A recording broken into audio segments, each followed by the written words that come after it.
Hello, Adams. For today's CKLA lesson, we have one review question about our lesson on conclusions. So number one asks, which does not describe a conclusion? So read each one. Which one is not explaining the purpose of a conclusion? And we're going to read chapter 18 today, and it is called Back to School. And again, this is from the narrative called Small Steps, The Year I Got Polio by Peg Carrot. In April, after months in hospitals and therapy at home, Peg is finally allowed to go back to school. Did the new braces work? I asked. Dorothy shook her head no. My brothers are building a ramp so I can get in and out of our house. I was glad that she was going home and sad that she would always need the wheelchair. When it was time for us to leave, I hugged Dorothy, wondering if I would ever see her again. We promised to write often, and that promise held back my tears. We had good intentions, but letters between me and my roommates slowed in both directions. There were two new girls in 202 now. About 2 weeks after she was discharged, I got a letter from Dorothy. I wanted to leave Sheltering Arms more than anything, she wrote. But now sometimes I wish I could go back. Isn't that silly? It wasn't silly to me. We were safe at the Sheltering Arms, cocooned in room 202, where everyone understood what it was like to have polio. Getting around in the normal world, even in our own homes, was more difficult than hospital life.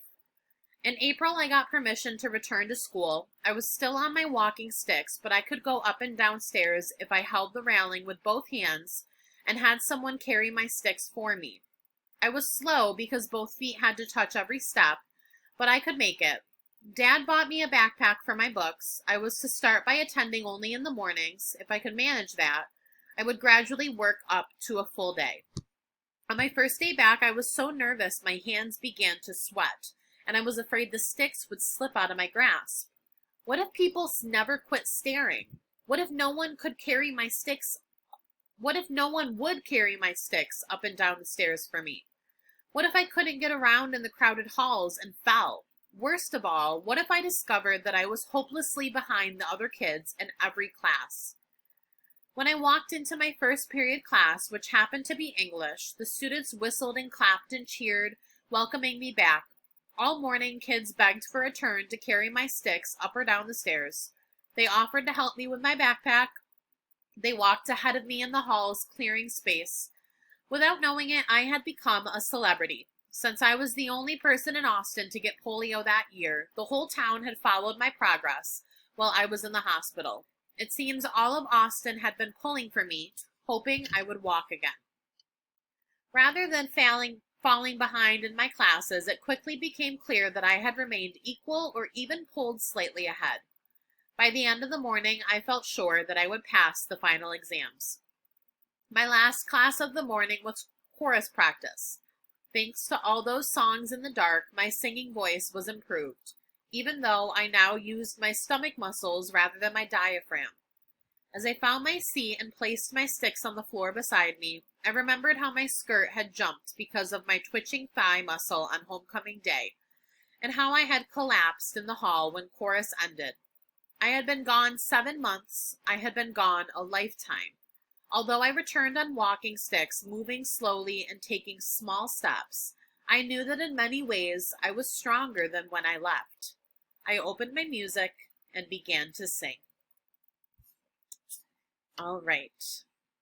Number 2 asks, how did Dorothy expect to feel when she left Sheltering Arms, and how does she actually feel once she leaves?